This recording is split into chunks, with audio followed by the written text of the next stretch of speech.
Bonjour, bonsoir tout le monde. Merci de me retrouver dans le cadre de cette semaine dédiée aux lueurs dans le ciel, aux abductions, aux envahisseurs venus d'ailleurs. Bref, une semaine dédiée aux ovnis, à la science qui se veut les étudier, qu'on appelle l'ufologie ou ovnilogie ou ovniologie au Québec. S'intéresser à ceci, à toutes ces croyances et toutes ces théories autour des ovnis, autour de ce qu'on voit dans le ciel, autour des extraterrestres, autour des rencontres de différents types, et de rentrer un peu plus dans le détail et pour essayer de comprendre les backstories qu'il y a derrière et le lore de cette thématique donc des ovnis. On essaiera de découvrir comment... déjà, on ira voir qu'est-ce que c'est qu'un ovni, qu'est-ce qu'on considère comme un ovni, où est-ce qu'on en voit, quand est-ce qu'on en voit, comment on les voit, puis on essaiera aussi d'aller un peu plus loin après pour découvrir comment peut-être ils sont fabriqués, en quoi ils sont fabriqués, les théories sur qui les conduit, sur qui sont les pilotes, quelles sont les théories développées par les gens qui y croient. On verra qu'il y a des experts en ovni, en ufologie, des experts en ovni qui ont développé tout un tas de théories sur l'existence de ces phénomènes étranges dans le ciel et plus si affinité. Donc voilà, on va voir aussi...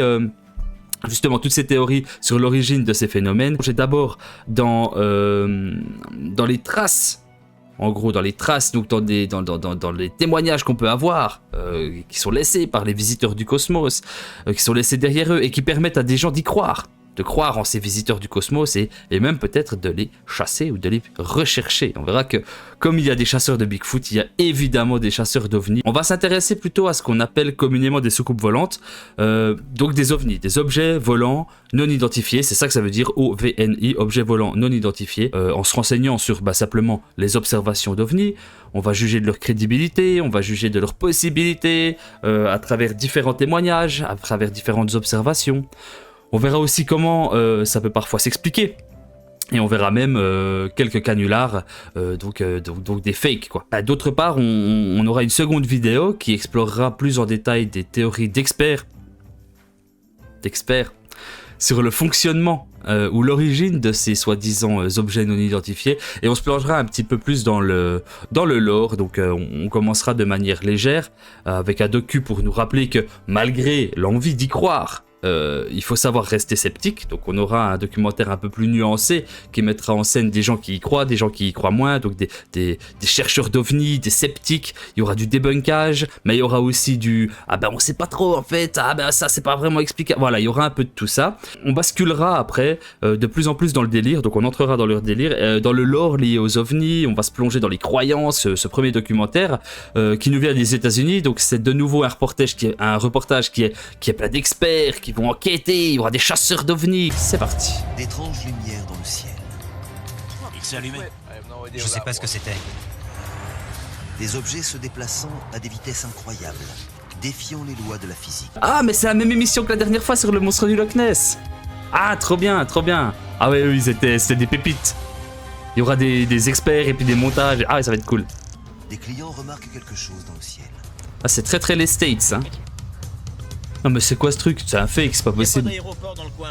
Ou alors c'est un drone, c'est un drone. Il y avait déjà des drones, hein? À Rio, Londres, Paris ou New York, les ovnis sont un phénomène mondial. Et une énigme. C'est un ovni? C'est dingue.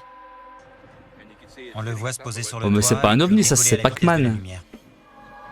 Ah oh, putain. J'ai regardé la vidéo plein de fois et je pense que c'est un vrai. C'était Pac-Man qui faisait du saut à l'élastique. D'un côté il y a les fakes, il y a les faux témoignages, il y a les vidéos qui sont retouchées, il y a les vidéos qui sont pas retouchées mais qui sont explicables. Enfin, comme d'habitude quoi. Même chose qu'avec le monstre du Loch Ness. Donc les voilà, c'est eux. On est des chasseurs d'ovnis. On se disait qui sont ces gens, mais c'est eux. Régulièrement pour aller sur le terrain. On installe notre matériel, nos appareils photos, etc. Il a ramené une soucoupe volante avec sa dépanneuse. C'est pas leur taf, mais c'est leur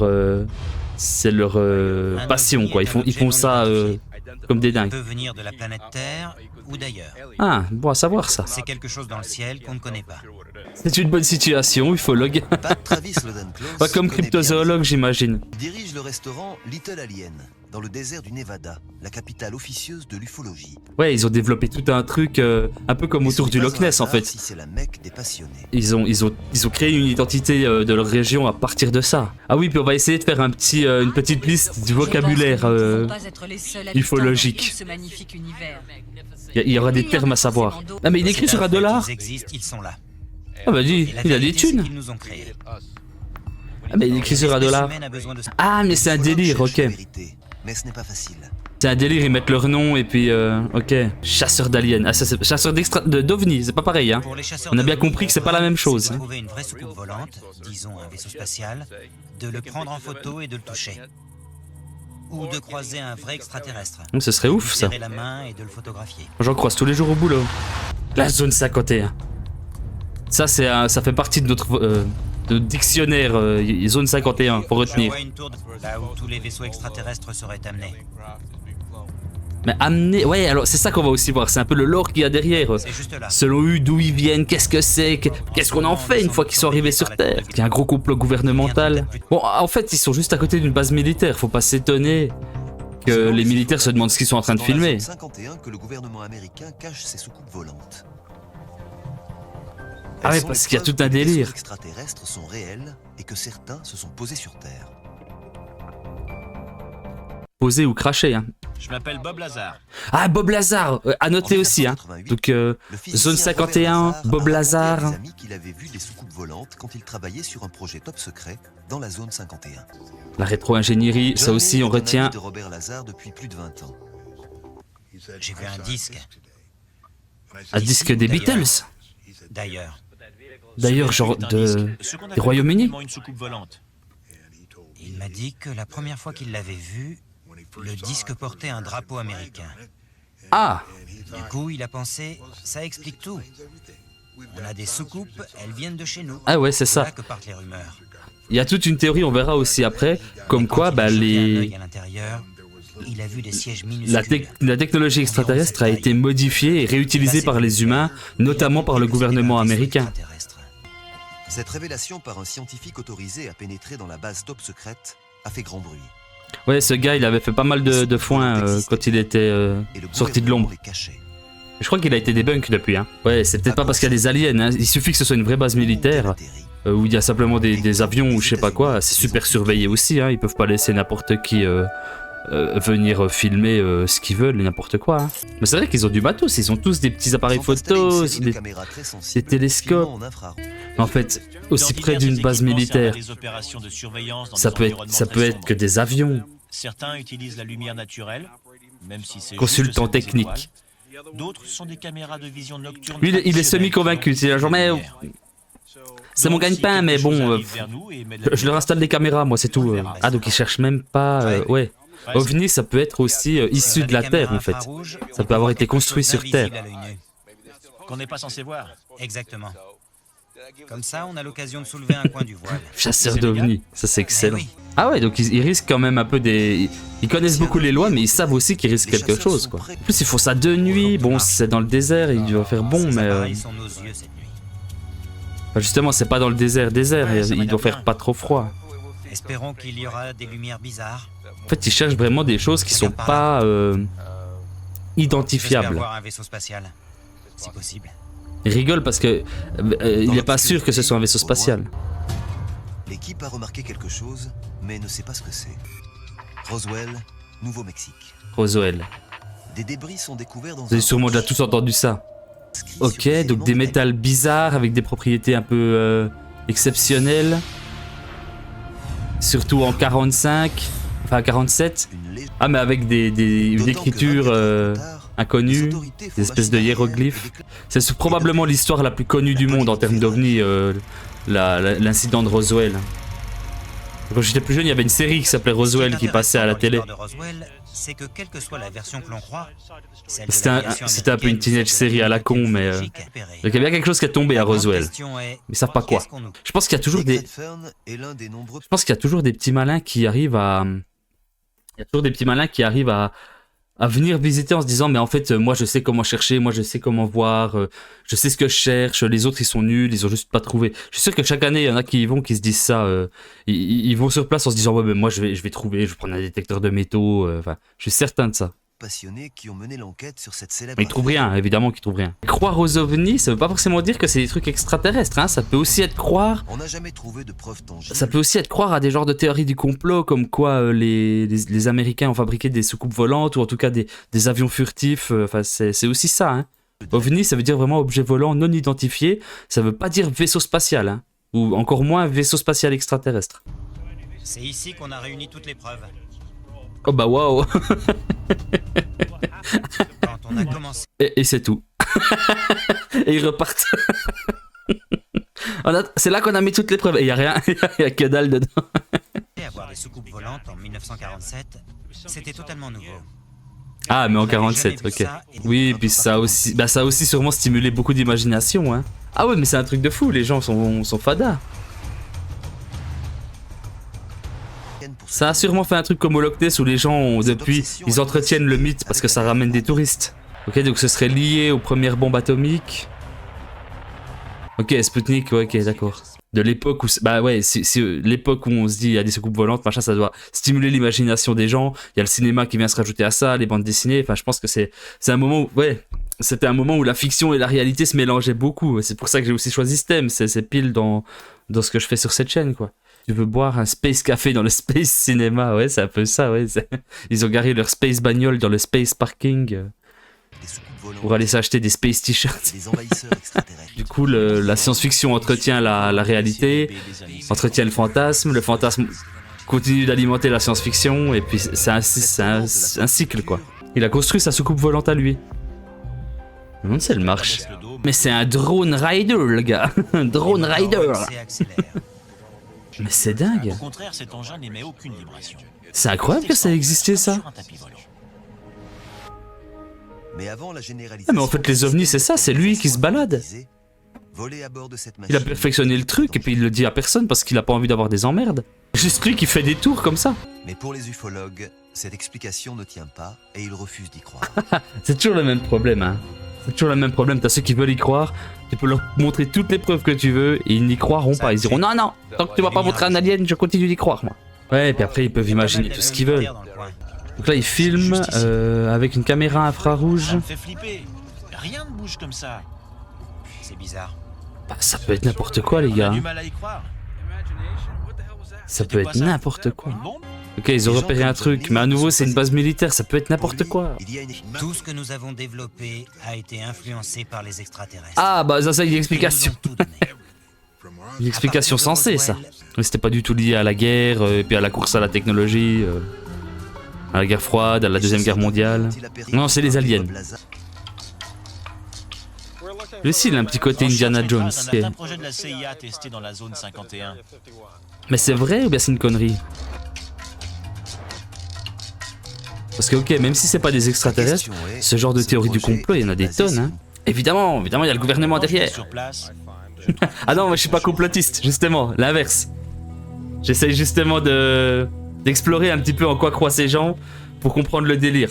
Non, non, t'inquiète. on va voir à l'extérieur, et cet appareil Des fois je fais du second degré, hein, donc si tu viens d'arriver, c'est toujours du second degré. Hein. Nous, voilà, on est très rationnel ici, mais de temps en temps ils nous font rire avec leur délire, on essaye de comprendre. À nous, les ovnis, je crois qu'il y a même les grands scientifiques disent oui, ça existe, parce que c'est simplement un objet volant non identifié. Mais ça veut de loin pas dire vaisseau spatial ou truc inexplicable, ça veut juste dire que sur le coup on n'a pas été capable de l'identifier. C'est un exemple typique parce qu'en fait c'est juste un objet flou, tout près de l'objectif. Tout Ah, la simplement 5G, c'est un pour nous tuer. insecte. Ouais, bah, il y a pas mal de trucs aussi. J'ai entendu toutes sortes de Ils ont été trucs, présentés comme deux objets des trucs qui très n'avaient pas sérieux, été des vus trucs quand beaucoup la moins photo a été sérieux, et prise. je sais pas du tout quoi Je l'ai penser regardé, j'ai de éclaté de rire. la 5G ou des J'ai dit, nanoparticules ah, ou de ce genre de merci, trucs. j'adore. Ils nous ont été présentés comme deux objets qui n'avaient pas été vus quand la photo a Ok, été donc ça prise. c'était censé être des ovnis. Je l'ai regardé et j'ai éclaté de rire. J'ai dit ah merci, j'adore. En fait c'est juste une agrafe. Ah ouais, ah mais oui. 95% de tous les Ah putain, c'est ça. Mais à nouveau, c'est pas à celui qui dit que ça existe d'amener la preuve normalement. Parce que là ils se disent ok, ben on peut pas prouver que ça n'existe pas. Donc mais c'est trop facile de dire ça, parce que du coup, on peut dire n'importe quoi. Puis après, c'est aux autres de nous prouver que ça n'existe pas. En fait, c'est ce qu'il dit, ouais, effectivement, s'il y en a un seul qui est vrai dans ces cas, et puis qui est avéré et confirmé ou je sais pas quoi, bah ça voudrait dire qu'ils ont eu raison d'y croire, quoi. Pauvres les gens en alien réalisé. C'est une agra... Ouais. Mais eux qui s'en rendent compte, puis qu'après qu'ils le disent aux autres. Non mais les gars, c'est une agrafe, quoi. Les mecs en face. Putain. Parce qu'ils ont été virés direct, hein, j'espère en tout cas. Ah mais j'y crois pas, ça c'est un drone, ou c'est un hoax, c'est un truc comme ça. Il n'y a aucun trafic aérien dans la région. Aucun vol de dirigeables ou d'engins publicitaires n'a été annoncé. Mais parce qu'au début les gens ils faisaient voler leurs drones n'importe où, il n'y avait pas de réglementation. Leurs états. Ouais, donc ça peut même être un montage After Effects ou voilà, ouais. C'est vrai, ça j'y avais même pas Ok, pensé. il arrive. Ah, c'est un drone, c'est vraiment un drone. Cet ovni est un canular. C'était complètement un La drone. soucoupe volante Ça date de 2011 ou 2012, je crois, le docu. Ok, lumière. Donc les drones étaient pas encore mainstream, mais ça existait déjà. C'est important d'informer. Ouais, donc lui, il a carrément pris le Et on veut parti aider les d'aller gens à faire des démasquer les canulars mystificateurs, pour après montrer comment ils les ont monté expliquer. leur canular. C'est bon. Mais c'est vrai C'est parti. qu'aujourd'hui, tu peux faire croire basiquement n'importe quoi à n'importe qui, pour peu que ce soit à Le peu près mystère crédible. ovni du Connecticut C'est important de savoir a été tirer résolu. aussi le vrai du faux et puis Mais ce n'est pas toujours de le rester, critique vis-à-vis de ce qu'on voit. Hein. Incompréhensible. Donc sa démarche n'est pas con du tout. C'est Même plutôt si le témoin un que débunker j'interroge est sûr et professionnel, certain quoi. Que ce n'était pas un avion. Mais je sais qu'en France, ils ont l'équivalent de ça, ils ont le GEPAN. C'est la même chose, mais en France, où ils vont enquêter sur les... Je ne sais pas ce que c'est. Oui, c'est Je ça. veux trop son patch, j'avoue, il est stylé. Mais le GEPAN en France, ils font le même boulot que ce gars. Dans ces cas-là, Ils vont sur les endroits où il y a eu c'est pourquoi des les gens observations font d'ovnis et souvent puis ils le lien disent avec l'espace non mais c'est de la et- merde, non mais en ce moment là il y a un ballon qui passait donc c'est ça, non ça c'est faux, c'est vrai. Puis ils sont devenus hyper forts avec le temps. Ouais, en France, si tu vois un ovni et puis que tu le signales, il y a un groupe du CNRS qui s'appelle le GEPAN qui envoie quelqu'un pour étudier sur les traces qu'a laissé l'ovni, puis te dire non mais c'est pas vraiment un ovni, ouais non c'est tout à fait explicable, non mais ça c'est un avion, ça c'est un insecte, ça c'était un satellite qui a été lancé par SpaceX la semaine passée. Ah c'est pas le SWAT. En gros j'ai vu un drone et le SWAT arrive. Comme au Loch Ness, du coup ça crée aussi tout un tourisme, puis il y a dès qu'il y a du bise, il y a du pognon qui L'affaire circule, de Roswell n'a rien d'un mystère. ça suscite de l'intérêt aussi. Ils ont besoin d'entretenir une part du mythe, quoi. Ces ballons étaient des engins énormes. On a un dessin ici. Ok, donc ça, c'est des trucs qui ont vraiment existé. La moitié de la hauteur. Ah, parce que la version officielle, c'est le coup du ballon sonde. Ok. Et lui, il prouve que c'est vraiment ça. De la poutrelle retrouvée parmi les débris de Roswell. Ah, mais attends, mais c'est grillé. Ces signes étranges sont la clé du mystère. Ok, ils ont cru que c'était un ADN, un alphabet extraterrestre. Car l'entreprise a collé du ruban adhésif qui provenait de son rayon jouet. Ah non. Il se trouve qu'il était décoré de symboles bizarres, un peu comme des hiéroglyphes, qui ont pu être interprétés comme des signes extraterrestres. Ah non, mais est-ce que c'est con? Un signal inexpliqué. Écoute, j'irai voir ça a l'air pas mal.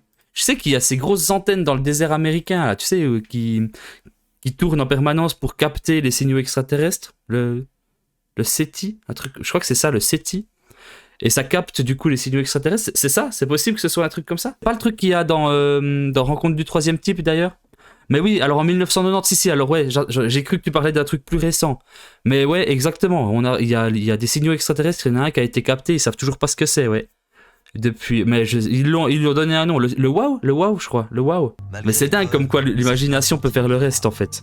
Ah, mais donc il y a une explication officielle qui est genre presque indéniable, c'est ça, irréfutable. Jusqu'aux dernières nouvelles en tout cas. Les croyants continuent à chercher. Mais c'est ça, on pourrait leur mettre toutes les preuves qu'on veut, ils continueraient de chercher. C'est qu'ils sont réels. Ils sont là. Tant qu'ils y croient, ils vont continuer à chercher. D'autres se contentent Ouais, de ils sont se animés par ça, et puis quoi qu'on leur dise, ils vont continuer de regarder, ils vont passer leur nuit dans le désert à 80 à 90% des incidents. chercher des images. On demande que ce soit celui qui en... Ouais, ils ont un côté touchant, ouais, je suis assez d'accord, c'est comme les cryptozoologues. Ils ont un côté passionné par ce qu'ils font, et puis du coup, ils s'y dédient à fond.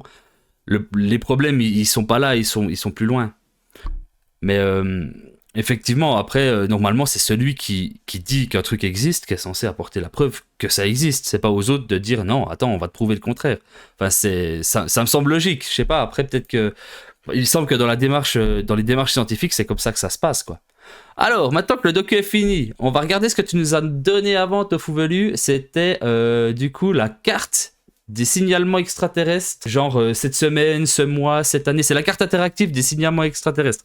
On voit que depuis que le truc existe, il y a ici 211 967 signalements que au cours de l'année passée, donc cette année, depuis janvier, on en a déjà eu 218 dans le monde, 12 au cours du mois dernier, 2 au cours de cette semaine. Et puis, c'est ça que je trouvais intéressant, bon, c'est qu'on peut se balader partout puis voir. Alors, il y a différents, si j'ai bien compris, il y a différents spots, il y a différentes miniatures. Ça, c'est quand on rencontre un alien. Ça, c'est quand on voit un ovni. Et puis, c'est tout, je crois. Et puis, il y a le détail. Il y a écrit quand, à quelle heure, l'endroit précis.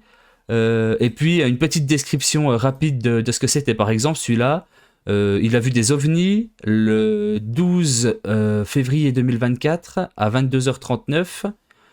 Ça, c'est quand c'est arrivé. Lui, il les a signalés donc sur le site, j'imagine, à 3h35 du matin, le 23 février.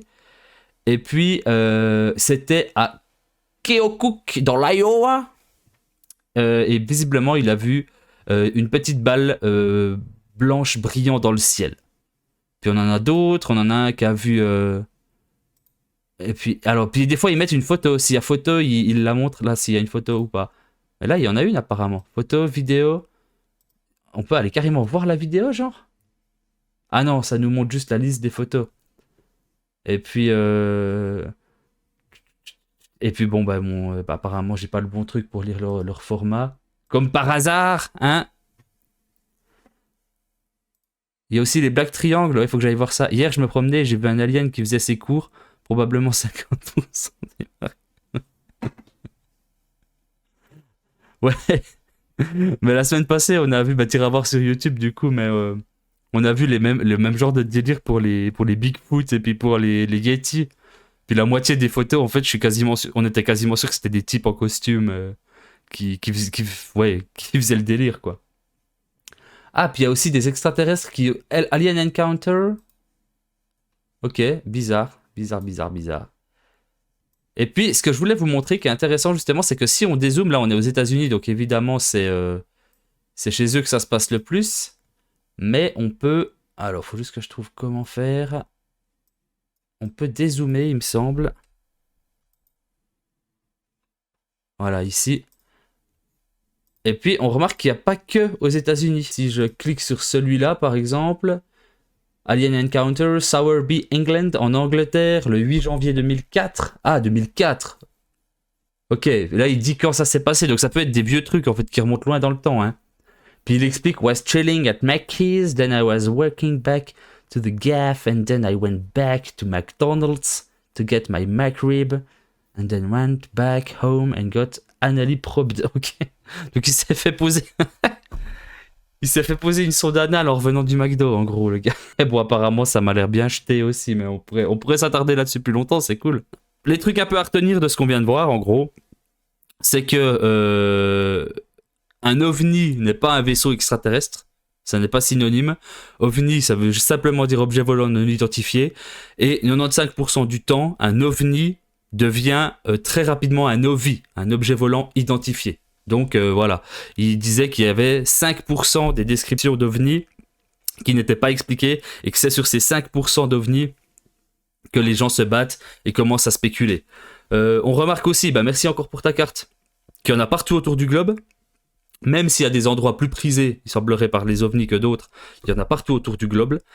Que, mine de rien, ça génère des sous-sous dans certaines zones, notamment à Roswell ou aux alentours de la zone 51, parce que ça attire du monde, ça attire du touriste, ça fait vendre des t-shirts, ça fait vendre des masques. Donc il y a encore un intérêt à cultiver le mythe et puis à conserver le fait que ça attire des gens, quoi.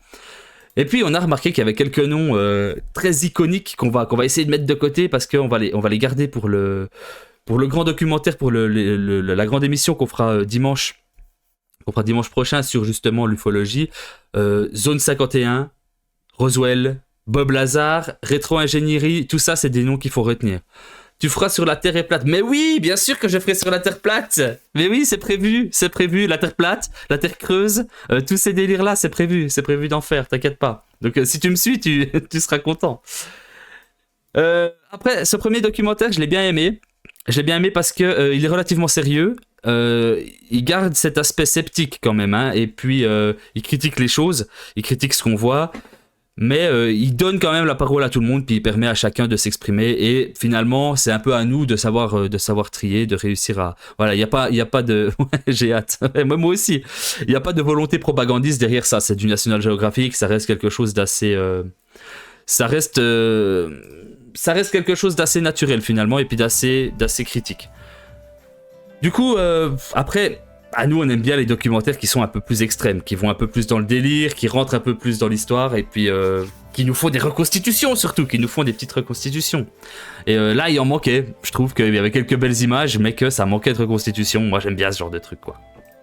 Je vous propose donc que pour ça, on reparte de la fin donc, du documentaire d'avant, et qu'on se base sur... en se basant sur les gens qui sont persuadés qu'ils voient des ovnis, et que ces ovnis sont d'origine extraterrestre, ben on va se pencher sur les théories derrière l'existence de ces ovnis en fait. C'est ce que je vous propose de faire maintenant.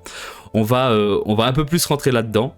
On va partir du principe que les ovnis existent, on va partir du principe que ce sont des extraterrestres, et on va essayer de rentrer dans l'univers des gens qui croient à tout ça, quoi. Et puis on va essayer de voir qu'est-ce qui les attire, quel est un peu le lore, quelle est la backstory là derrière, qu'est-ce qu'ils peuvent nous apprendre, quelles sont les théories qu'ils ont développées pour expliquer tout ça. Enfin, rentrer un peu dans leur délire, quoi. Et puis essayer de comprendre ce qu'il y a... pas vraiment comprendre ce qu'il y a derrière, ni comprendre leur motivation, mais en tout cas comprendre l'univers imaginaire qu'ils ont créé derrière, et puis en quoi ça peut avoir des aspects marrants. Donc c'est un autre documentaire, c'est toujours sur Dailymotion, du coup je suis désolé, on risque d'être de nouveau interrompu par des pubs, ça c'est super lourd. Donc la prochaine fois vraiment je téléchargerai les vidéos. C'est un peu plus long, donc je me permettrai peut-être d'avancer un peu quand on aura compris le concept, quoi. En vrai, en mode sérieux, je pense les aliens existent, mais c'est des microbes et on les verra jamais. Ouais, écoute, ça c'est tout à fait possible, hein. J'ai vu récemment, j'ai lu un article qui disait qu'il y avait possiblement eu des microbes sur Mars, mais genre que les missions qu'on a envoyées sur place les ont tous butés à cause d'un changement de pression infime, tu vois. Donc c'est encore hyper possible qu'il y ait eu des trucs comme ça. Ou alors ils sont loin. Ou alors ils sont tellement loin, et ça c'est la théorie la plus probable, ils sont tellement loin, ils sont à des dizaines de milliers d'années-lumière que notre soleil aura explosé avant même qu'ils aient eu l'occasion de se manifester, quoi. Donc c'est tout à fait possible que les aliens existent, quoi. Je propose qu'on parte gentiment sur ce deuxième documentaire, qu'on va peut-être un peu plus survoler que le premier, parce qu'il est sans doute un peu moins intéressant aussi. 1940, peu après les explosions nucléaires. Alors ça aussi ça revient, hein. Les bombes atomiques, l'idée c'est qu'on regarde juste deux ou trois théories et puis qu'ensuite on passe à la suite, quoi. Il doit installer un bureau dans le désert, il bosse là. Dans le désert, comme ça, à côté d'une route. Imagine ta femme, elle est complotiste. T'es obligé de faire avec. Tu t'en rends compte après 10 ans de mariage. Imagine ta mère est complotiste. Imagine ton mari croit aux mensonges du gouvernement. Ah non, et moi je me demande vraiment si des fois ça crée pas des problèmes, c'est dans des couples ou dans des familles. Je suis sûr que ça arrive, Tu te retrouves à un repas de famille, puis t'en as un... c'est même pas en parlant de politique. T'en as un qui dit « Oh non mais moi les reptiliens, c'est sûr, je suis sûr que c'est des reptiliens. » Imagine ton fils est un mensonge du gouvernement. À nouveau, c'est pas parce qu'il y croit que c'est vrai. On a vu assez avec la cryptozoologie qu'il y avait des gens de toute bonne foi qui croyaient sincèrement en ce qu'ils avaient vu. Ils passaient même le détecteur de mensonges. Mais ouais, le film est en 4 pixels, hein, je suis désolé, c'est dégueulasse. C'est difficile de trouver des trucs comme ça en bonne qualité. Mais du coup, ouais, il y a des gens de toute bonne foi qui pensent avoir vu le monstre du Loch Ness ou des ovnis, et ils mentent pas, hein. Ils disent la vérité, ils disent ce qu'ils ont vu, mais ça veut pas dire que ce qu'ils ont vu était réel, quoi. C'est ça, c'est toute la nuance de la chose. Pourquoi les gouvernements dissimulent-ils leur rencontre avec les extraterrestres? Ah ouais, pourquoi ils feraient ça, hein? Qu'ont-ils Pourquoi? à y gagner? Exactement, c'est une très bonne question. C'est là qu'on va rentrer un peu plus dans le Certaines complotisme. personnes Une voix m'a dit tue ta sœur et je l'ai fait. Mais est-ce que c'était des extraterrestres? C'est ça la question. Le nom Illuminati veut dire les Ah, les Illuminati. Je vais faire aussi un live sur les Illuminati. sont Non, les mais de connaissances il prend de l'avance. qui cachent au reste du monde. Ah, il prend de l'avance. David Icke est convaincu que ces Je voulais faire une semaine sur les sociétés secrètes. Bah, je parlerai des Illuminati puis de tout ça. Semaine démonologie, oui, il y aura aussi. Hein. Semaine sorcellerie, démonologie, il y aura tout ça. Hein. La chaîne est jeune, mais j'ai pas mal de projets. Alors, ce qui est bien, c'est que ce deuxième documentaire, justement, je voulais le prendre pour qu'on voie un peu en quoi croient ces gens, quoi. Tant que des extraterrestres sont arrivés voilà plusieurs milliers d'années et se sont reproduits avec les familles dirigeantes des sociétés. Et se faire une vraie idée derrière de ce en quoi ils croient. De leur système de croyances, de leur mythologie. Moi, c'est ça que je trouve intéressant. Alors, je vais un peu avancer parce que vraiment, ce coup des reptiliens, des Illuminati, pour moi, c'est une autre thématique dans laquelle je vais vraiment me plonger aussi dans une semaine dédiée à ça. Mais on va juste un peu venir. J'ai vu après, il parlait des abductions, des enlèvements par les aliens, justement. Et ça, j'aimerais bien qu'on regarde le bout qui parle de ça aussi. Pour pouvoir pour faire un peu le tour et puis avoir un peu tous les termes qui concernent les ovnis, quoi. Faut fumer pour inventer leur théorie. Non mais grave. Ou en tout cas, faut avoir beaucoup de temps libre, quoi. Pour moi, il y a vraiment une escalade dans la croyance. Tu vois, il y a les gens qui peuvent se dire, ok, je vois des lumières dans le ciel, je sais pas ce que c'est, je vais m'y intéresser et je vais essayer de trouver ce que c'est. Il y a ceux qui se disent, ok, je veux croire aux extraterrestres, donc je vais extrapoler le truc jusqu'à prouver leur existence. Puis t'as ceux qui tombent dans des délires comme ça, où ils se disent, ok, reptiliens, théorie du complot et compagnie comme ça. Et puis, on verra ça un peu plus tard, mais pour moi, le danger, il est là, il est dans cet engrenage, où plus tu t'enfonces dans ce genre de délire, et plus tu te rapproches en fait de la dérive sectaire, de la pseudo-science, de choses graves en fait, qui peuvent vraiment avoir une influence néfaste sur ta vie. Là, ça reste, à mon goût, ça reste intéressant et marrant, comme si je lisais un livre de science-fiction, mais ça reste inoffensif en fait dans ce sens-là, mais faut faire gaffe, quoi. Faut faire gaffe à ce qu'on croit et puis à ce qu'on nous raconte, quoi. Bientôt, ils vont dire premier degré, Thor, il existe dans le multiverse. Ouais. Bon, la théorie du multiverse, je crois que ça veut dire, ça dit que tout ce qui peut exister existe, non? C'est pas un truc comme ça? Genre, techniquement, si cette théorie est vraie, bah, Thor existe quelque part dans le multiverse, hein. Après, on passera à la suite, quoi. J'ai encore d'autres choses à montrer ce soir, et puis j'ai pas envie de finir à 3h du matin non plus. Donc, on va un peu expédier celui-là, on a compris l'idée. Il y a plusieurs théories du complot qui se rejoignent autour des ovnis. Mais ouais, il est un peu badant le docu. Les intros, il y a des trucs bizarres qui s'arrêtent, des effets bizarres. Ce monde. C'est quoi ces montages là? Rouler en limousine. Est-ce que c'est quoi? Et se faire photographier avec des célébrités. Malheureusement, l'absence de... Ouais, je vais faire ça, un live sur les théories les plus connes, comme les Sims sur le multiverse. Après, je sais pas comment je vais les faire. Tout à coup, je vais les regrouper par thème, tu vois. Genre, toutes les théories sur la réalité derrière la réalité, ou bien toutes les théories sur le multiverse, et puis mettre les trucs les plus débiles que je peux trouver, ce serait pas mal. Voilà, moi j'ai bien... Bah, c'était plus troll que ce que j'avais en tête, mais il était pas mal ce docu finalement, parce qu'il partait quand même du second degré en se disant, ils racontent n'importe quoi, c'est ouin, mais on va aller dans leur sens pour rigoler un bon coup, ce qui est exactement notre démarche aussi ici, donc top. Alors, primo, on a vu que au fil de nos explorations, qu'il y avait différents types d'appareils d'OVNI, il y en a des ronds, il y en a des carrés, il y en a des triangles. On a vu qu'ils avaient différents moyens de propulsion, qui bougeaient différemment, que c'était pas tous toujours les mêmes, quoi. Qui est en fait un document, j'espère que vous le voyez, qui est en fait un document de classification des observations d'OVNI. De Hynek, qui est un scientifique qui s'est spécialisé là-dedans. Et en gros, c'est un genre de PDF interactif dans lequel on peut aller se balader pour qui parle en fait plus en détail de toutes ces formes et de toute cette variété d'ovnis qu'on peut rencontrer, qu'on peut observer, qu'on peut voir. Et on va peut-être pas voir le document intégral en entier, mais on va aller jeter un petit coup d'œil par-ci par-là, parce que c'est un document qui est assez beau en fait, et qui est assez bien fait, avec des images d'archives, et avec aussi des petits schémas, avec des petits dessins, et puis des petites représentations des différents ovnis. Enfin bref, c'est assez cool. On va le feuilleter comme ça vite fait, un peu une page après l'autre. En commençant par le début, quoi. Donc le début nous dit que la classification de Hynek est une méthode de classification des observations d'ovnis non imputables après enquête à un canular, une hallucination ou une méprise. C'est donc ce 5% c'est donc ce 5% d'observations qui ne sont pas identifiables facilement ou qui ne sont pas démontables. On a par exemple la première partie de ce document qui parle des lumières nocturnes, aussi appelées NL. Je pense que c'est Night Light en anglais. Où les témoins voient juste une ou plusieurs lumières dans le ciel nocturne à plus de 150 mètres de distance qui leur paraissent anormales. Voilà, ça c'est le premier type d'ovni qu'on peut voir dans cette classification de Hynek. Typiquement ce genre de truc où en fait on est loin et on voit au loin une lumière la nuit qui nous paraît anormale. Ça, c'est une rencontre... Une rencontre explicable. Souvent des avions, exactement, mais ça peut être aussi d'autres trucs. Hein, ça peut être... on a vu il n'y a pas longtemps des vidéos des lanceurs SpaceX qui lançaient des satellites en orbite, qui étaient confondus en fait très régulièrement avec des ovnis parce que d'autres pays n'étaient pas forcément au courant de quand ils les lançaient et puis de ce que c'était, quoi.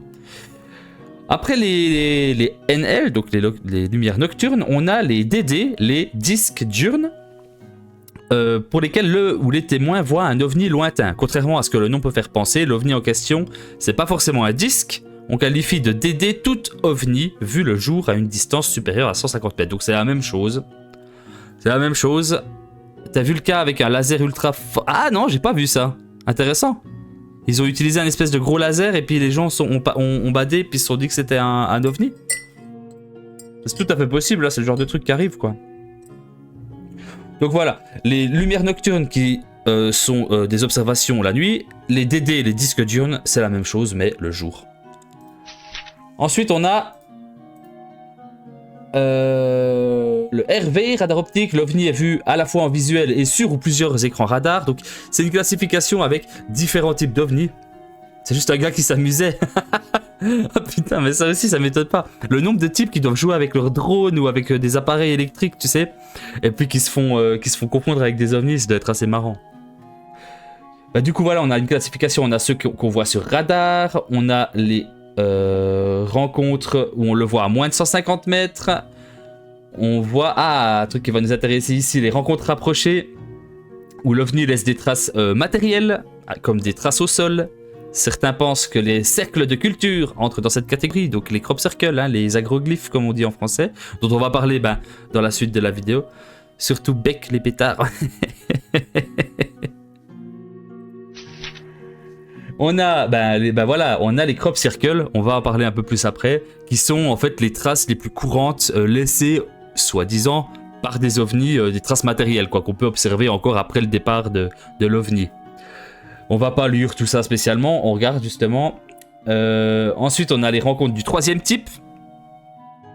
Ou l'ovni qui a juste une fusée de détresse. Ouais, exactement. Hein, alors. Mais là, justement, on parle des ovnis qui peuvent tout à fait être ce qu'on dit, hein, des avions, des fusées ou des fusées de détresse, mais qui n'ont pas pu être identifiés précisément.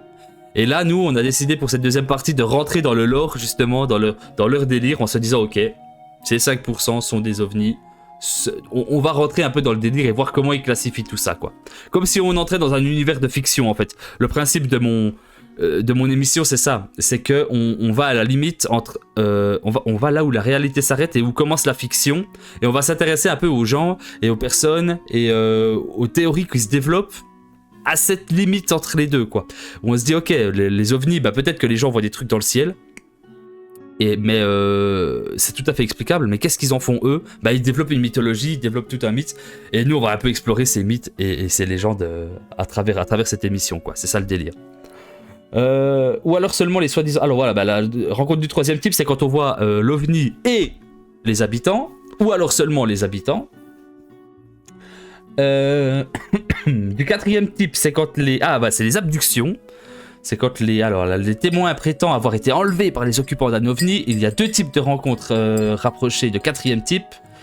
Dans les rencontres de classe 1, les victimes sont non consentantes et peuvent éprouver une déformation grave de la réalité, des trous de mémoire, des symptômes caractéristiques du traumatisme du rapt, tels que les craintes et l'inquiétude, des effets physiologiques comme la paralysie et une désorientation dans le temps et l'espace. La deuxième rencontre de type abduction sont des événements qui sont techniquement qualifiés d'enlèvement. Il s'agit pourtant de cas où le témoin suit volontairement l'entité. Ok, il y a deux types, il y a celui où on est d'accord et celui où on n'est pas d'accord. Et puis, on a le type 5 où le témoin prétend être entré en communication avec les occupants d'un ovni, donc il leur a parlé. On a le 6e type où un ou plusieurs témoins sont tués par un ovni ou ses occupants. Le cas de mutilation de bétail qui ne trouve pas d'explication rationnelle sont souvent imputés à ce genre de rencontres. Ok. Donc ça, c'est les rencontres du 1er, 2e, 3e, 5e type. Je ne vais pas rentrer plus en détail parce qu'en fait, je vais me baser là-dessus pour faire mon émission de dimanche qui se basera justement sur la classification de Vallée et de Hynek qui sont justement ces 1er type, 2e type, 3e type, etc. Le gars, il a fait un fumoir de poker, il a dit « Non, c'est les aliens qui m'ont enlevé cette nuit. » Moi et ma pote. Ouais, c'est ça. Après, il faut trouver des gens qui te croient, quoi.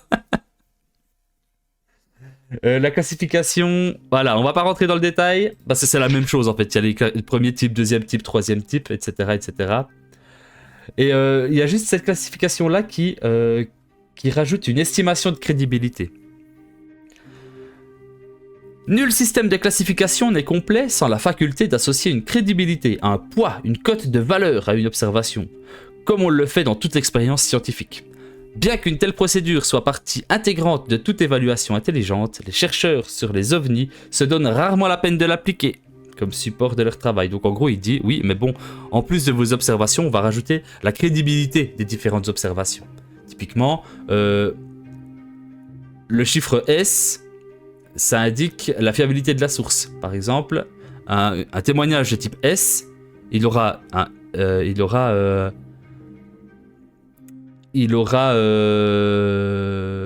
une cote avec des chiffres 0 à 4 pour dire si le témoin est fiable ou pas, en gros, si j'ai bien compris. Ensuite, le chiffre V, ça voudra dire que le gars est carrément allé visiter l'endroit où il y a eu un site. Et puis, le V indique s'il y a une visite. Et puis à quel point il y a eu une investigation en fait. Par exemple, 0 est utilisé quand aucune visite du site n'a eu lieu ou quand la réponse est inconnue. Et 4, ça indique une visite du site par un analyste qualifié, par exemple. Le 3e chiffre P indique la probabilité d'explication naturelle. Puis là aussi ça devient intéressant, c'est toujours de 0 à 4. En gros, 0 est utilisé quand les données sont compatibles avec une ou plusieurs causes naturelles. Ça veut dire que ce qu'on a vu est parfaitement explicable. Ou 4, ça signifie que les données ne sont compatibles avec aucune explication naturelle. Puis on a du partiellement, on a du entre deux, et puis etc.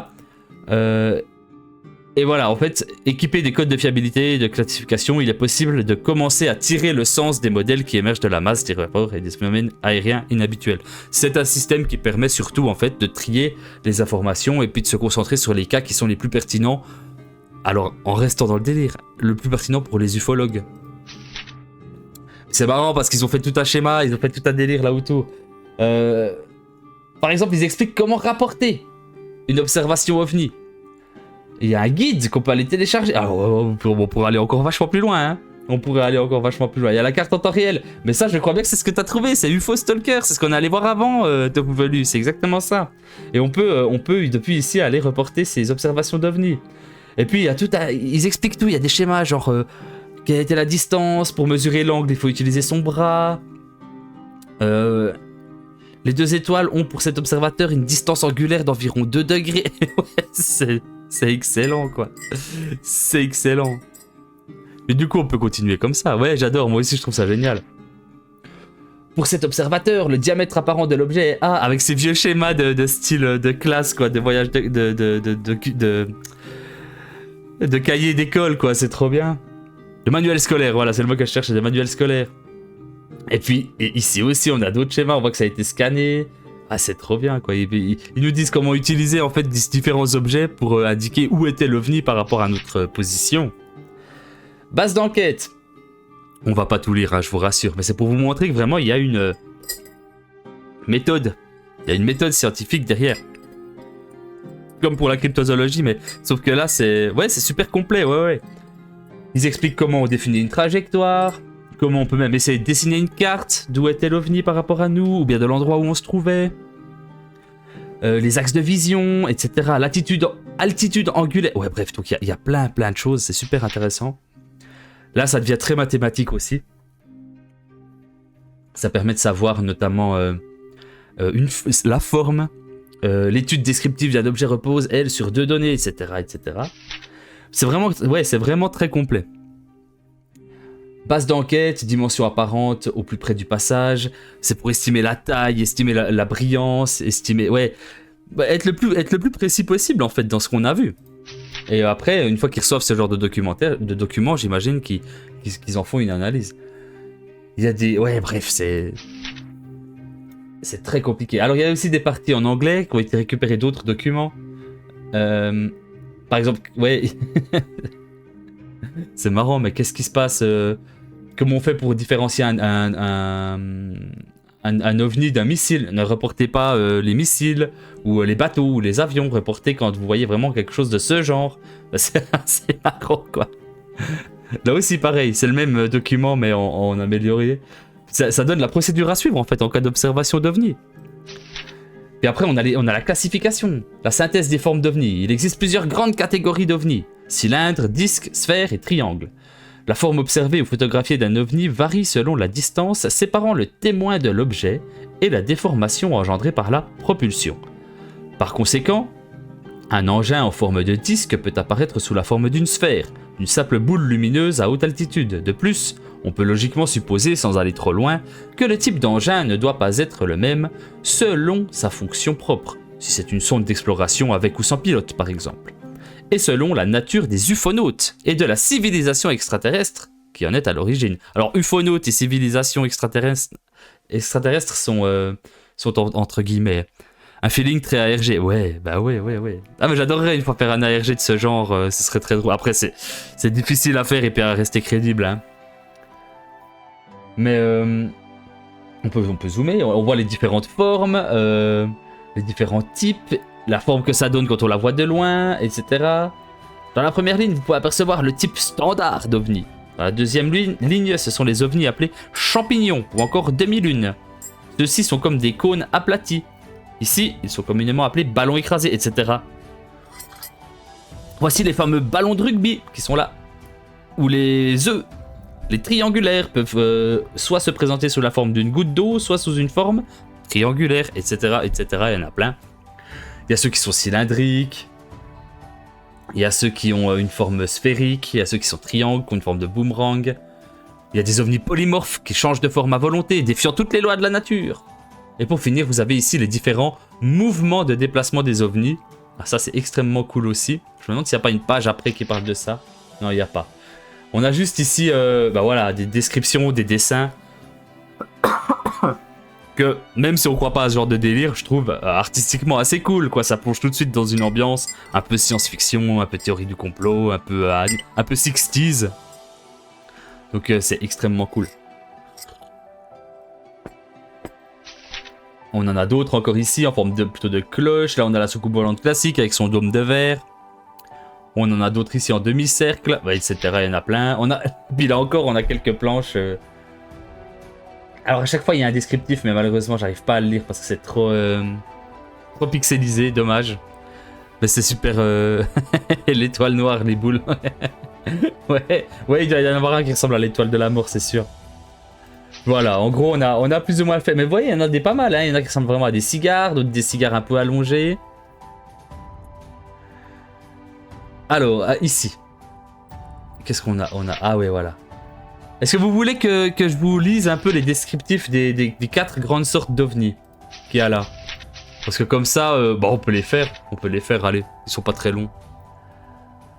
OVNI de type ovoïde. Selon le nombre de témoignages, elle a été l'une des plus observées. La lumière qui se dégage de ceux-ci peut être de couleur rouge, verte, bleue, jaune ou blanche intense.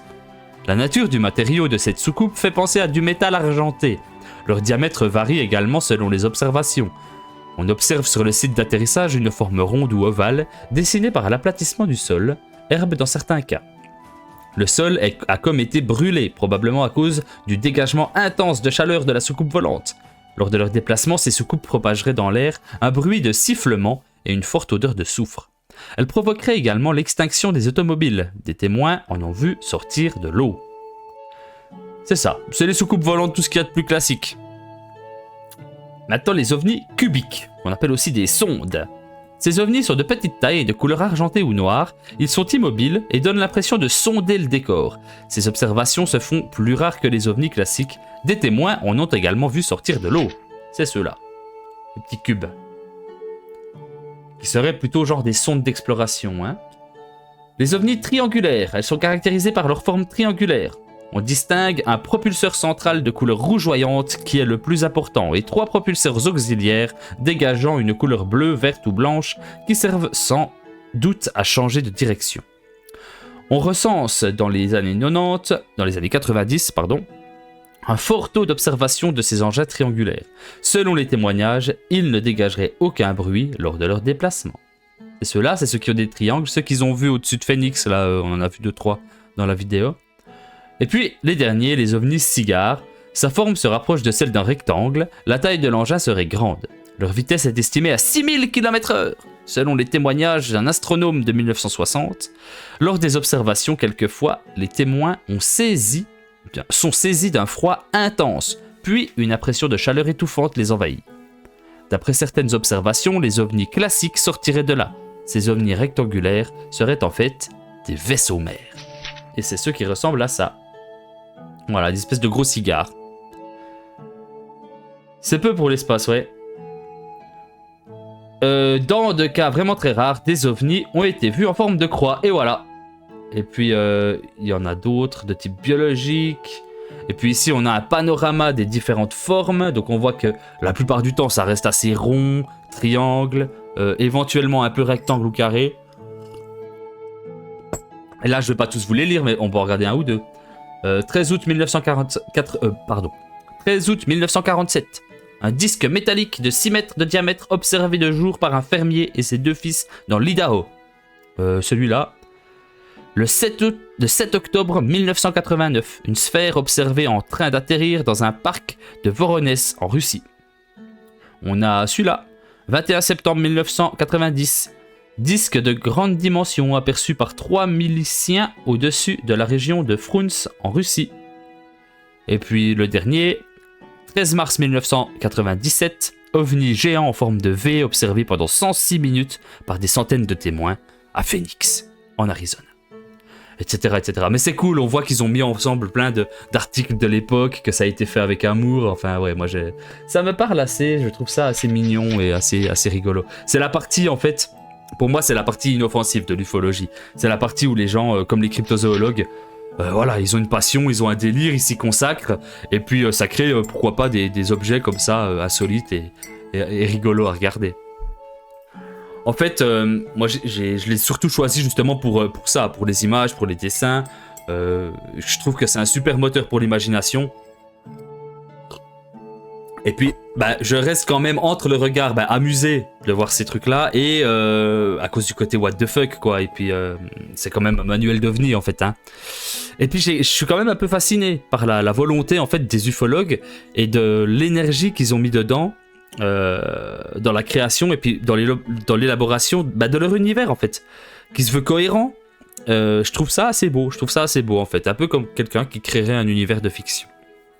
Alors on va pas tout lire, hein, je vous l'ai dit, c'est pas du tout le but non plus, parce qu'en fait il y a un autre élément important, un autre gros point de vocabulaire que je voulais aborder, et quand on parle d'OVNI, c'est les crop circles. En vrai, c'est trop un truc à donner à son gosse. Ouais, mais c'est ça, mais pour moi c'est un peu, les passionnés, c'est souvent des gens qui ont un truc de l'enfance qui leur parle, et puis ils continuent à l'âge adulte, donc c'est un truc de gosse qui se continue à l'âge adulte. Du coup, les crop circles. Alors, c'est une des principales traces laissées par les ovnis. C'est ce qu'on appelle les crop circles, ou les agroglyphes, ou les cercles de culture en français. Et on va regarder un petit peu ici, sur Wikipédia, la définition qui nous en est faite de ces agroglyphes. Donc, un cercle de culture. Je prends la définition de Wikipédia parce que comme ça, je perds pas de temps, ça va droit au but. Traduction de la dénomination anglaise crop circle, ou parfois agrogramme, ou même agroglyphe, est un vaste motif ou ensemble de motifs géométriques réalisés dans un champ de céréales, généralement de blé, par flexion et couchage des épis. Ouais. Ça ne parle pas d'ovnis, ça ne parle pas d'extraterrestres, ça explique juste que c'est des formes qui sont faites en couchant et en coudant le blé dans des champs. Bien que l'origine humaine des agroglyphes apparus dans les campagnes anglaises est maintenant reconnue et que les approches scientifiques et sceptiques aient dissipé leur mystère, ces productions ne sont pas systématiquement revendiquées par leurs auteurs. Ainsi, divers amateurs de phénomènes paranormaux continuent d'avancer des explications alternatives non étayées, phénomènes naturels inconnus, manifestations ufologiques, ou manifestations ésotériques, etc., etc. En gros, on va pas aller beaucoup plus loin. C'était juste pour vous donner une définition vraiment efficace. En gros, c'est ça. Tous ces cercles de culture, c'est des machins qui ressemblent à ça. Là, je vous ai préparé un petit panel. On va aller un peu les voir vite fait. Je crois que c'est dans une région pour le tourisme. Ouais. Alors c'est sûr, hein. C'est sûr qu'il y a des endroits où une fois quelqu'un en a fait un, du coup il y a plein parce que ça attire une pétée de monde en fait. Ça attire une pétée de monde, ces crop circles. Dès qu'il y en a un qui apparaît quelque part, qu'il soit revendiqué ou non par des artistes, il y a une pétée d'experts et de gens qui viennent faire du reiki, qui viennent faire du magnétisme et des machins comme ça, ou juste des amateurs d'extraterrestres qui viennent voir, quoi. On va regarder ici, il y en a quelques-uns. Ces crop circles de 90 mètres, de 90 mètres de diamètre a récemment été découvert dans un champ de colza du Wiltshire. Les experts pensent qu'il est une représentation codée de la formule mathématique d'Euler. Pourquoi pas? Mais assez stylé, quoi. Et en fait, c'est assez grand, ces trucs, hein. On en a un autre ici. Les crop circles ont commencé à apparaître dans les champs de colza, mais on le trouve désormais majoritairement dans les champs de blé ou d'orge. Ça confirme ce que disait Wikipédia. Le terme crop circle a été inventé par le chercheur Colin Andrews au début des années 80. Il a ensuite fait son entrée dans le dictionnaire Oxford en 1997. Donc c'est un terme qui existe pour de vrai. Et une des grosses théories, c'est qu'en fait c'est simplement soit un moyen de communication des extraterrestres qui viennent en soucoupe volante, soit carrément une trace que laisserait la soucoupe volante en repartant ou en décollant de la Terre, quoi. Que laisserait l'ovni ou la soucoupe volante qui s'envolerait. Après, il y en a, ils sont clairement féqués. Un crop circle en forme de libellule de 46 mètres de long dans un champ d'orge du Wiltshire. Évidemment que c'est d'origine humaine. Un crop circle en forme de phénix, ici. Ici, on en a un en forme de méduse, de 183 mètres de long. C'est long quand même, hein. Ici, on a un crop circle dans un champ de colza, avec ces petites boules là qui se recroisent les unes les autres. La plupart de ces dessins sont fabriqués par l'homme. Mais certaines personnes pensent que ces phénomènes inexpliqués sont dus aux vaisseaux extraterrestres ou sont le fruit d'un procédé surnaturel. J'ai mon grand-père qui en avait fait un petit quand il avait fait un L pour ma grand-mère. Ah ouais. Ah, c'est son initial. Ah d'accord, oh, mais c'est trop chou. C'est trop chou. Mais oui, du coup, il y a toute une partie de la population qui pense que c'est d'origine extraterrestre, notamment en fait parce qu'il y a plein de gens qui disent que c'est impossible de faire ça, que des humains aient fait ça. Mais si, et évidemment que si. On en regarde encore 2-3 comme ça. Chaque été, la campagne de Wiltshire est marquée de nouveaux crop circles, tout aussi ingénieux les uns que les autres. Bah voilà, comme tu disais, il y a aussi un aspect touristique. Il y a une région, le Wiltshire, qui s'est spécialisée de faire ce genre de truc. Un symbole du yin et du yang. On a... je vais en parler d'Astronogeek, t'inquiète. Je vais en parler vite fait. Le cercle de culture sont aussi appelés agroglyphes et agrogrammes. Leur origine est bien mystérieuse, il en existe aux quatre coins du monde. C'est vrai, ça, il y en a un peu partout. Ah, voilà, je vais pas tous vous les montrer, mais... Il pourrait s'agir d'un phénomène naturel, lié au tourbillon du vent, au champ magnétique. D'autres ont bien sûr avancé la théorie de l'origine extraterrestre. Enfin, certains ont avancé une thèse spiritualiste. Ils sont en tout cas empreints de mystère. Ils ont largement inspiré la culture populaire. Ils n'ont pas fini de révéler leur mystère. Et en voilà. Encore un dernier. Mais oui, ça a été... il y en a qui sont carrément des trolls. Hein. Il y en a qui ont été... Ça a été complètement débunk. Et il y a certains de ces agroglyphes qui sont complètement des trolls. Notamment... En ce qui concerne les crop circles, on en reparlera après, mais je vous conseille d'aller voir Astronogeek, quoi, qui a fait il y a quelques années un gros travail de débunkage de toute cette histoire. Avant qu'on fasse ça, je vais quand même vous mettre un dernier petit docu. C'est des tout petits documents hein, cette fois, c'est pas des longs documentaires de 50 minutes. C'est juste un tout petit reportage qui date quand même des années 2000, mais de 2002 je crois. Et qui parle de ça en fait. Enquête sur les crop circles dans 7 au programme en 2002. C'est une archive de l'INA, je suis tombé dessus en faisant un peu mes recherches. Et je vous propose qu'on regarde ça ensemble. Ça parle justement des crop circles. Il y en a plein le champ, c'est gros, C'est énorme. imposant, c'est des figures géométriques. Ouais, j'ai vu le gars qui a dessiné un alien. Ça Ouais. m'intrigue beaucoup. C'est le grand talent de ce metteur en scène, hein, M. Night Shyamalan. On peut parler un petit peu du film, en faire le pitch. M. Night Shyamalan est très très doué pour délicieusement intriguer le spectateur, voire même. Ouais, il était au JT, ah ouais. Alors on peut parler C'est de ouf. l'histoire en quelques mots de ce film. Ça raconte l'histoire donc d'un fermier, interprété par Mel Gibson, qu'on vient de voir. Là, c'est vraiment le tout début du film. Un fermier qui est également pasteur. Et on apprend très très vite qu'il a perdu sa femme dans un accident. Et je crois qu'il parle du film Il en a perdu la Signe. foi. Alors, il Mais se c'est un vieux retrouve film seul d'horreur, dans cette grande enfin terre avec ses deux de enfants, science-fiction. ses 2 enfants, une petite fille, un petit garçon, et puis aidé par son frère qui est interprété par River Phoenix, qui est un comédien formidable. Alors il y a une scène cruciale dans le film, il y a une scène très importante où Mel Gibson parle à son frère et lui dit notre monde est divisé en 2 parties. Ceux qui pensent que tout. Celui-là aussi, j'ai vu les 15 premières secondes, donc je sais pas exactement de quoi il va parler, mais c'était pile dans le thème en fait. Quelque chose qui nous fait avancer, quelque chose qui nous fait bouger. En fait, c'est ça la thématique du film. C'est un film sur les croyances, la foi. C'est un film qui peut vous toucher, qui peut même mettre le doigt vraiment où ça fait mal. Et Mel Gibson est vraiment très très émouvant. Il me Donc, semble ça sort mercredi sur les écrans français. que le gars Et je revient un disais, peu ça sur cartonne Terre, justement, il incroyablement débunkait aux un peu le États-Unis. truc. Ça marche très très Oui, fort. très très fort. J'accueille notre invité qui s'appelle Bernard Toinel. Merci d'être avec nous. Merci. Rédacteur en chef du VSD hors série. Vous avez vu le film? Oui, absolument. Je l'ai vu en France et aux États-Unis. Et alors? C'est un film assez surprenant. Bon. Moi, c'est vieux, je hein, dirais qu'il est 2002. un petit peu en deçà de la réalité. On y reviendra un peu peut-être Et c'est tout pour à ça l'heure. qu'on va vous surprendre encore plus ce matin. Vous vous rendez compte, le film est en deçà de la réalité et nous, on va vous montrer des documents inédits. Ok, il y a des convaincus sur le plateau. Exclusif en plus, grâce à David. Alors, juste, on va parler de ces cercles. Est-ce qu'il y a beaucoup de cas recensés? Alors oui, effectivement. Alors, il parle des crop circles, justement, des cercles de culture. 8 000 et 10 000 cas recensés depuis le milieu des années 70, un petit peu partout dans le monde. Ah, ça remonte à aussi loin que ça. On en parle beaucoup. Je crois que c'était beaucoup plus récent comme phénomène. David, hein, c'est vraiment ça, on en parle Plutôt vraiment 20 ans, beaucoup. plutôt 20 ans. D'accord. Mais ça s'est produit déjà avant. En tous les cas, on en parlait déjà il y a très très longtemps dans la mythologie des Indiens d'Amérique. En 2002 On ou en parlait 70? également au XVIIe siècle. D'ailleurs, on va voir des images d'une revue britannique qui est parue au XVIIe siècle, en 1600 et des poussières. 1678, merci Bernard.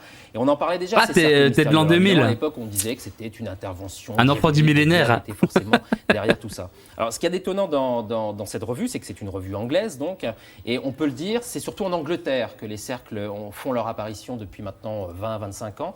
C'est vraiment la région, le pôle où on trouve le plus de cercles mystérieux. C'est l'Angleterre, surtout le sud de l'Angleterre, une région qui s'appelle le Parce qu'en fait, il y a plein de théories autour des crop circles, notamment des trucs surnaturels avec les fantômes, avec les démons et tout ça.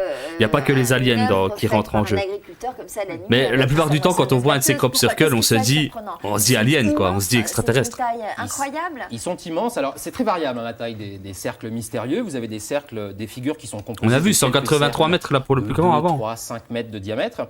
Mais vous avez aussi des cercles gigantesques qui ont un diamètre de 350 mètres, 400 Ah putain, mètres. sérieux? Et d'ailleurs, on peut voir une photo du cercle record, de la figure record. Voilà, c'est celle-ci. C'est ouf parce qu'on voit les gens au milieu, ils sont tout petits. Donc 5 hectares de terrain, ça doit faire à peu près 50 000 mètres carrés. C'est gigantesque. On voit des gens d'ailleurs au milieu. On voit des gens au milieu, hein, dans le cercle au milieu.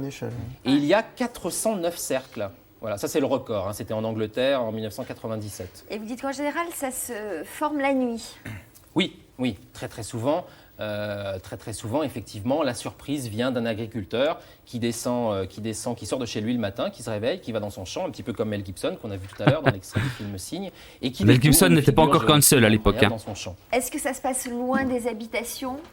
Non, justement, c'est ça le problème. C'est que ça apparaît justement aux alentours des habitations, aux alentours de certaines villes, mais surtout à proximité de. Ils ont tous préparé, des petits. Comme le lieu de Stonehenge, mais aussi Avebury. C'est où ça? C'est en Angleterre? C'est dans le sud-ouest de la Grande-Bretagne. Alors justement, il faudrait bien préciser que c'est confiné dans une toute petite région. Hein, c'est autour, c'est un petit peu dans le triangle Winchester. Ce qu'il dit là, oui, mais on a vu qu'il y en avait partout maintenant. Hein. Mais j'aurais également une autre indication à donner. C'est dans le sud-ouest de la Grande-Bretagne, mais il y en a eu aussi aux États-Unis. Ah ouais, c'est ce qu'elle dit, ouais, elle a raison. Il y en a eu partout. Ça s'est produit aussi aux États-Unis, et il y a quelques cas recensés en France, comme on va le voir tout à l'heure. Très marginaux.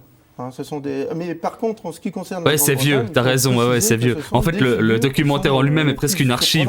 C'en est une, hein. C'est presque drôle de regarder ça maintenant, alors que ça a beaucoup évolué depuis. Je dirais des pictogrammes. Qu'est-ce qu'on voit là, Stéphane? Je crois qu'ils vont montrer celui dont tu parlais avec la tête d'extraterrestre. À travers le monde, parce que ce qu'il faut dire, c'est que... Sinon, je vais vite la chercher, parce que celui-là, il vaut la peine. On en découvre énormément, mais on en a découvert depuis 30 ans, un petit peu partout dans le monde, aux USA, au Canada... Maintenant, c'est presque devenu un sport, le crop circle. On a vu qu'il y a des gens qui... Le but, c'est soit de le rendre le plus crédible possible, en le faisant rapidement, et puis en le faisant sans que personne nous voie, soit de le faire le plus impressionnant possible. On a vu des gens faire ça. Oui. Souvent. Même en France. Même en France, oui. Je vais vous l'expliquer si vous le souhaitez. Et en France, c'est presque devenu, c'est presque devenu un sport. Les crop circles qui sont quand même gigantesques, hein, qu'on pense que ça soit une blague ou pas. C'est quand même phénoménal d'observer ça. Voilà. Là, on le voit de plus près. Ce qu'il y a d'étonnant, c'est que les épis de blé sont entrelacés, c'est ça? Je crois qu'il en a pris, là, il va montrer le gars. D'une certaine manière, certains partent en tourbillon, en quelque sorte, depuis le centre. Ils partent dans le sens des aiguilles d'une montre, hein, généralement, c'est ça? Dans les deux sens. Dans les deux sens, d'accord. Alors moi, celui que j'ai vu part dans le sens des aiguilles d'une montre. Ok, celui dont tu parlais avant, c'était celui-là, je pense. C'est un des plus connus. Parce que c'est aussi un des plus trolls. C'est un des plus bidons, en fait. Mais il est trop bien fait. Il est assez grand, en plus. Hein. Et le fait qu'il ne l'ait pas fait dans les lignes, mais qu'il soit de travers, ça le rendait encore plus impressionnant. Mais voilà, les crop circles, dans une certaine mesure, c'est devenu presque un jeu, un sport de les dessiner pour qu'ils soient soit crédibles, soit impressionnants. Mais c'est vrai que pendant tout un temps, et en fait, c'est ça que je vais vous montrer aussi, c'est qu'il y a tout l'inverse aussi. Il y a tout un penchant en fait des croyances des ufologues que les crop circles en fait ont un sens caché, ont une signification cachée, sont fabriqués par des êtres supérieurs, quoi, extraterrestres ou autres.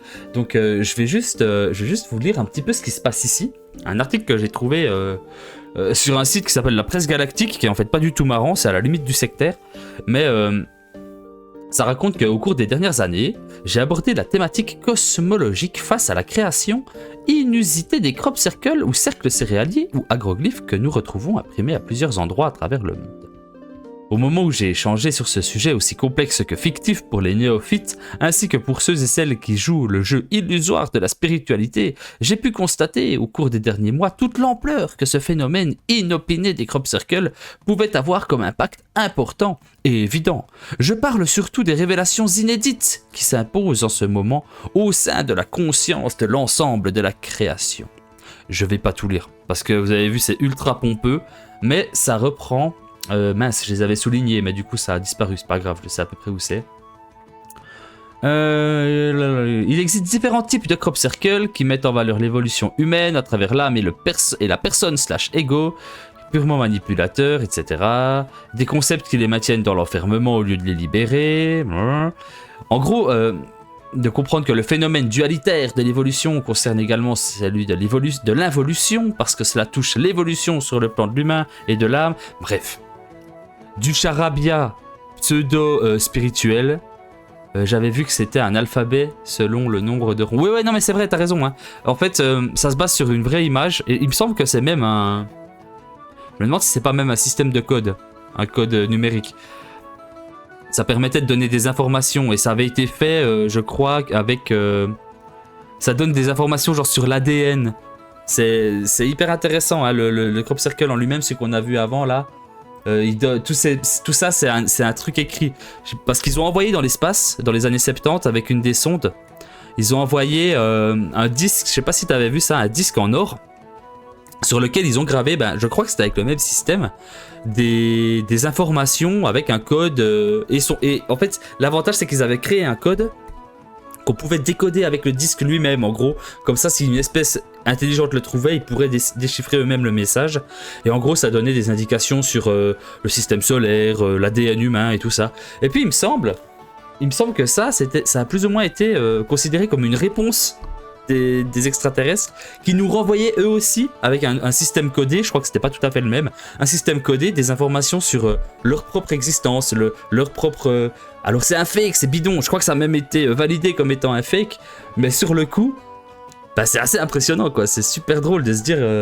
en tout cas le mec qui l'a fait est un putain de génie. Et du coup, ce qu'il y a là dans ce rond, dans ce cercle, c'est vraiment des informations qui ont du sens en fait. Je pourrais pas te dire exactement quel code c'est qui est utilisé, mais en gros il y a des informations et il me semble que ça disait que la bestiole qui nous est présentée là a 24 chromosomes ou plus ou moins, je sais plus exactement, mais en gros ça donnait une description assez crédible d'une espèce extraterrestre, ce qui était en fait même très bien fait. Mais pour en revenir à notre délire sur les crop circles, là, il faut juste que je le retrouve maintenant. Il est là. Du coup, voilà, il nous dit que, en gros, c'est des messages spirituels. Ouais, un peu comme un code barre, ouais, voilà. Voilà, il nous parle ici que nous savons que ceux-ci sont sous l'emprise des forces lucifériennes, reptiliennes ou archontiques qui œuvrent sous le chapiteau à partir de la 4e dimension désunifiée. Bref, on part dans un délire spirituel. Pseudo-scientifique qui explique que les crop circles sont en fait ont des sens cachés, ont une signification spirituelle, sont des messages d'autres espèces et ont même un pouvoir en fait sur les gens et carrément sur le corps des gens, sur le corps et l'âme des gens. Et ce qui est assez dingue, c'est que pour moi, on est là, on a déjà un pied dans la partie beaucoup plus néfaste des pseudosciences, dont l'ufologie, dans laquelle on est en train de virer gentiment vers la dérive sectaire en fait. En ce qui concerne les crop circles, je vous recommande l'excellente série de vidéos d'AstronoGeek sur le sujet, dans laquelle il débunk en fait pas mal de mythes concernant les aliens, concernant les ovnis et surtout les crop circles. Hein, ils en fabriquent un eux-mêmes, je vous spoil, mais à la fin ils en fabriquent un eux-mêmes pour montrer qu'en fait c'est possible en une nuit avec quelques gugus motivés et quelques planches de faire un crop circle ultra précis et qu'en fait il n'y a pas d'histoire de non mais les humains peuvent pas le faire, c'est forcément d'origine extraterrestre. Non, 5 pingouins avec des planches peuvent faire un crop circle tranquille en fait. Je vais pas faire la morale ici, hein, je pense que vous êtes intelligents, mais je rappelle je pense qu'il faut vraiment faire attention au New Age. Faut faire attention au New Age, faut faire attention à cause des dérives sectaires quoi, parce que ça peut entraîner, ça peut en entraîner et malheureusement l'ufologie ça reste une très très grosse porte d'entrée aux sectes. Là par exemple je pense à Raël parce que j'ai vu récemment la série Netflix qu'ils ont fait sur lui, mais il y en a plein des sectes comme ça hein, qui se basent sur des trucs ufologiques. Love As One, le Temple Solaire, etc. Il y en a plein. C'est une pente qui est hyper glissante. On peut vite passer en fait, c'est ça. Bonne nuit, bye bye, merci beaucoup d'être passé, à bientôt. On peut vite passer de la curiosité à la pseudoscience, et puis ensuite, depuis la pseudoscience, on peut dériver vers des trucs bizarres de géométrie sacrée, de vibrations, et carrément tomber en fait dans le sectaire, quoi. Ça va très vite. Je vous propose qu'on laisse un petit peu les trucs ésotériques, qu'on laisse un petit peu les États-Unis de côté, et puis qu'on revienne un peu plus près de chez nous, qu'on se rapproche, et qu'on regarde une compilation d'archives en fait de l'INA, de témoignages en France, principalement en France, je sais pas, il y en a peut-être une ou deux en Belgique, mais principalement en France, de gens qui ont vu des ovnis, qui ont vu des aliens, enfin voilà, de témoignages. On reste dans cette thématique de l'ovni, mais je trouvais très cool d'avoir trouvé ça, c'est assez long, hein, il y a plusieurs témoignages, donc peut-être qu'on les regardera pas tous, mais en tout cas qu'on en regarde quelques-uns, justement pour montrer que, oui, c'est un thème qui touche beaucoup de gens. Allez, je vous propose qu'on y aille directement, et puis qu'on discute un peu... Alors l'objet il est parti de sur la droite là-bas et est descendu en oblique comme ça. Ah, ils ont même fait un effet spécial. Une traînée lumineuse. Oui, des jeunes dans les années 80 qui voient des ovnis. Quand même d'apparence avec une consistance, ouais. Mais toute blanche. Faut pas se poser trop de questions. Et ce boule a fait le tour de la voiture. Et la voiture était totalement... Je suis fatigué, je pense, mais j'ai rien capté à ce qu'il a dit. Et puis il m'a expliqué le topo. C'est même Expliquez le topo, le mec a disparu pendant 8 jours. 8 jours, ça faisait beaucoup. Ah ouais. Exactement. C'est des Mais histoires il a de vu une dingue ça. atmosphère. Ah, ce genre de choses n'arrive pas qu'aux States quoi. Et ils sont bien gentils les Américains, mais en Europe aussi, en France, chez nous, ça arrive quoi. Et il y a beaucoup d'observations d'ovnis par chez nous quoi. Ok voilà, donc, en tout cas c'était marrant. Moi j'ai appris plein de trucs, j'espère que vous aussi. C'est un sujet qui perso me passionne quoi. Moi je trouve plus je me plonge dedans, plus je trouve ça intéressant. En attendant, je vous souhaite une toute belle soirée. Je vous remercie de m'avoir suivi.